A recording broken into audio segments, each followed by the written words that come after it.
வணக்கம். பூஜை அறையில் சிலருக்கு தினமும் நாணயம் சேர்த்து வைக்கிற பழக்கம் இருக்கும். இப்படி நாணயத்தை சேர்த்து வைக்கிறதுனால அது மென்மேலும் நாணயங்களை ஈர்த்து கொடுக்கும்னு சொல்லப்படுது. அதை பற்றி தான் இந்த பதிவில் நம்ம பார்க்க போகிறோம். பூஜை அறையில் நம்ம பல புனிதமான பொருட்களை வச்சுருப்போம். கலசம், பச்சை கற்பூரம், ஜாதிக்காய், குலதெய்வத்தின் மண் போன்றவற்றை வச்சுருப்போம். அது மட்டும் இல்லாமல் செல்வத்தின் அடையாளமான நாணயத்தையும் பூஜை அறையில் குமிச்சு வச்சுருப்பாங்க. இப்படி செய்கிறதுனால இது செல்வத்தை ஈர்த்து தரும்னு சொல்லப்படுது.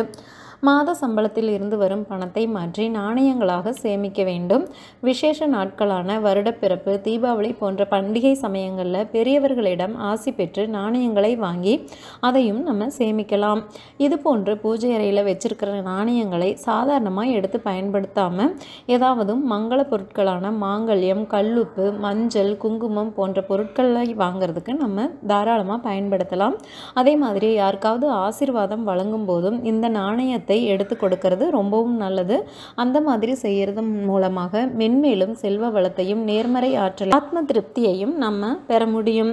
அப்படி இல்லாமல் வேறு ஏதாவது சில்லறை செலவுக்கு இந்த காசை பயன்படுத்தும் போது நம்முடைய அதிர்ஷ்டம் அவர்களுக்கு சென்று விடும்னு சொல்லப்படுது. இதுவே நாணயத்தை ஆசீர்வதித்து ஒருவருக்கு தரும்போது நமக்கும் ஐஸ்வர்யம் இரட்டிப்பாகும். மேலும் இது போன்ற நாணயங்களை சேர்த்து வைக்கிறத தொழில் செய்கிற இடத்துலையும் நம்ம தாராளமாக பின்பற்றலாம். வீட்டில் தங்க நகை வாங்கக்கூடிய பெட்டியில் நாணயங்களை வைக்கலாம். கண்ணாடி உள்ள பெட்டியில் நாணயங்களை வைக்கிறதுனால அது பிம்பத்தில் இரட்டிப்பாக காட்டும். இதுவும் செல்வத்தை ஈர்த்து கொடுக்கும்னு சொல்லப்படுது.